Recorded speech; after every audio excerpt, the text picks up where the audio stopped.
خنن یو ضروری او اهم ټیسټ درته ښیم. هغه هر چاته ضروري دی چې دا زده کړي. خپلو کورونو کې دا څیزونه په کار راځي. دې باندې ستاسو 1 روپۍ هم نه لګېږي. اکثر خلک به تاسو لیدلي وي چې د هغې خپې وپړسېږي، خپې غټې غټې شي. نو دا خلکو مشهوره کړې چې د چا خپې وپړسېږي هغه پاتې کېږي نه، حالانکې بالکل هم داسې نه دی. خپې پړسېدل، خپې غټېدل دې ته موږ ایډیما وایو.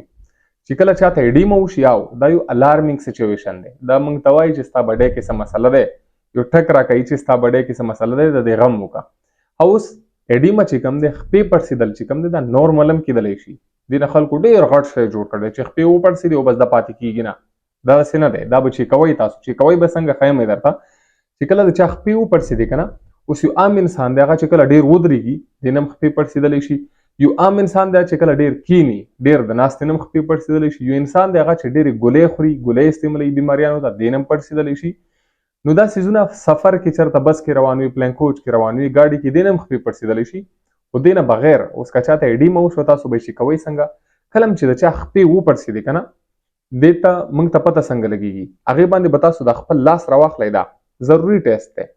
دا ګوته به راوالی، دا به ونیسئ پې. لکه څنګه د تصویر کې تاسو ته ښکاري زور به ورکوئ، ډېر زیات زور هم نه، زور پې وکئ. 15 سکنډو دپاره د خپله ګوته همدغه شان ونیسئ چې کله 15 سکنډه تیر شي هغه نه پس ګوته راوښته کړئ.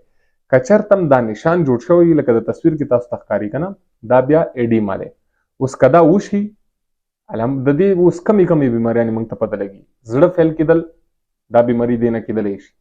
دې نه بیا ایډیما کېږي چې کله چا د زړه فیل کېږي، یا د ګردو مسله، یا د جګر مسله، هغې ته موږ سیروسیزم وایو. یا داسې ګولیانې خوري، دوایانې خوري، هغې د وجې هم کېدلی شي. ما تاسو ته ویل یا د هغې های بلډ پرېشر دی، یا هغې ته انفیکشن شوی دی، جراثیم ورته بډۍ کې شوی دی. نو دې څیزونو نه بیا موږ ته پته لګېږي چې کله تاسو دا چیک اپ وکئ، دې نه بیا پته لګېږي چې ډاکټر ته تله ضروري دي. چې کله هم چاته ایډیما شوي وي کوشش کوئ چې ډاکټر ته ځان رسوئ، هغې ته ووایئ چې ما خپله کور کې چیک کړه ایډیما ورته شوي وه. ټیک دی. او دې نه بغیر زما نن یو بل ریکویسټ دی.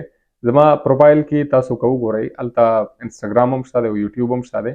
چا هم که زموږ یوټیوب چینل سبسکرایب نه وي کړی، سبسکرایب کولی شئ. که څوک یې نه کوئ ډېره مهرباني.